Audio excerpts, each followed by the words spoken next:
ng tungkol sa pagkakaroon ng anak ni Star. Eh, nagmamatch kasi sa kanya yung description ng reporter. Sa tingin mo ba magagawa sa iyo ng half-sister mo? Malamang, Pinoy o inutusan ni Era yun. At saka silang dalawa lang naman yung alam kong may matinding galit sa akin. Hindi malayo na baka na nila to. Ano balak mo? Kukonfront mo ba si na Trixie at Era? Huwag na. Kaaksaya lang ako ng oras.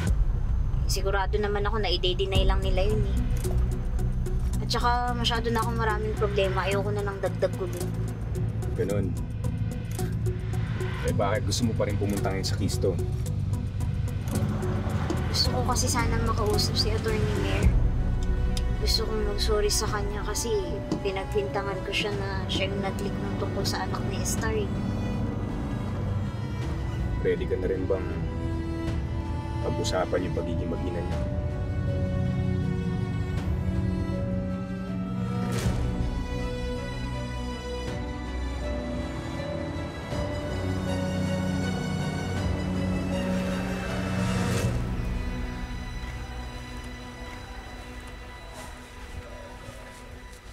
Gandang hapon ho, ma'am. Magandang hapon po ka, Lorena. Magandang hapon sa inyong dalawa. It's nice to see you, Lilette. Hindi tayo nakapag-usap bago ka umalis sa Keystone. Do you have a minute? Pwede ba tayo mag-usap ngayon? Ay, sige po. Sige. Doon muna ako sa cubicle ko. Sige po, ma'am.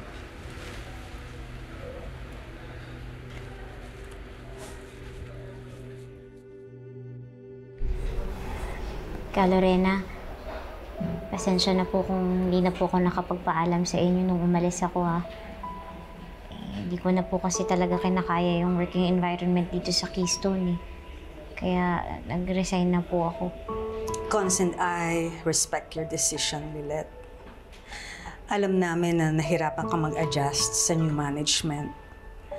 At lalo na nung naging mas complicated nung nalaman mong related pala kayo ni Meredith sa isa't isa.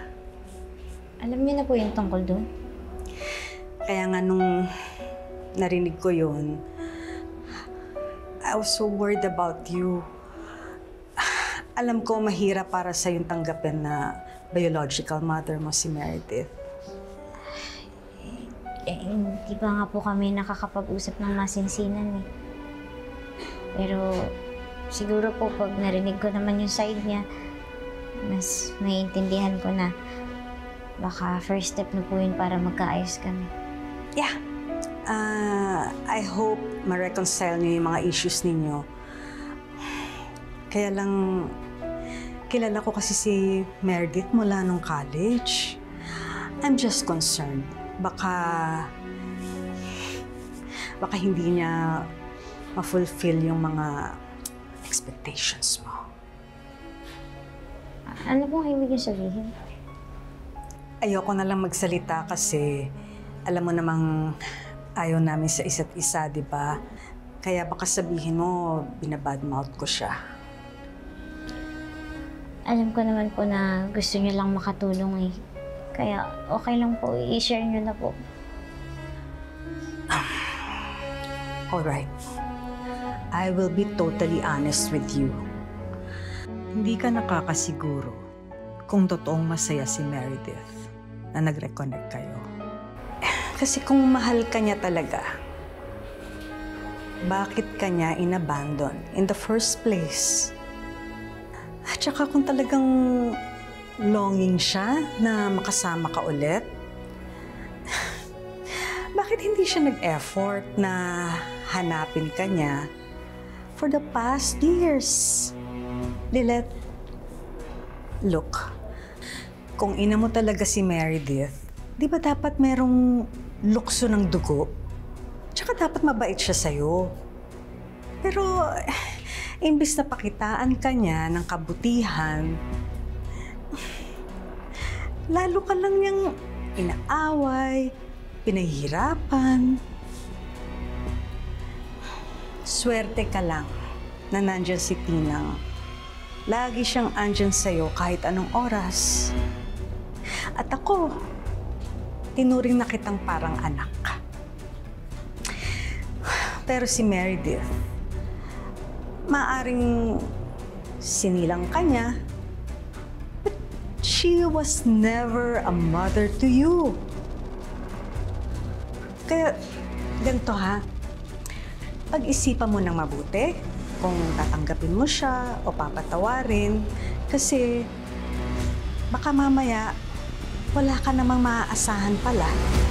Tapos sa huli, ikaw rin ang masasaktan ulit. Think about it.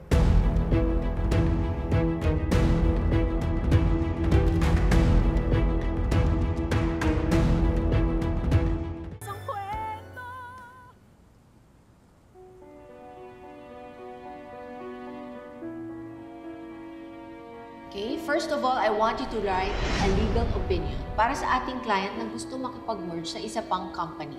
I would also like you to draft a case strategy opinion on the strengths and weaknesses of the Agoncillo Cement dispute.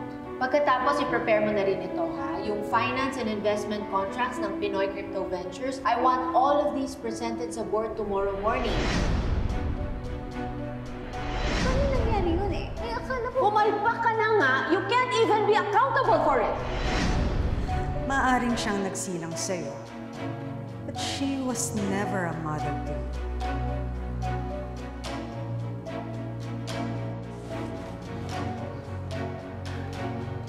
Akala ko ba gusto mong makausap si Attorney Mer?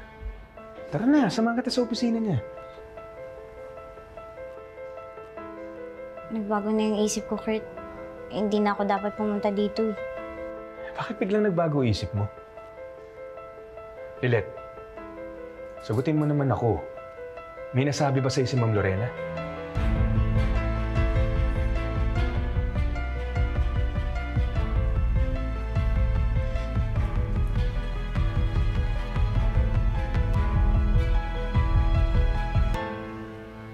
I didn't know you were here, Lilet. Sinamahan ko lang po si Attorney Kurt, pero aalis na rin po ako.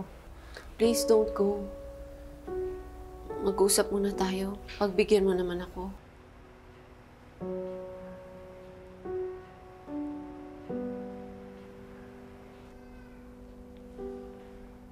Kurt, pwede bang iwan mo muna kami?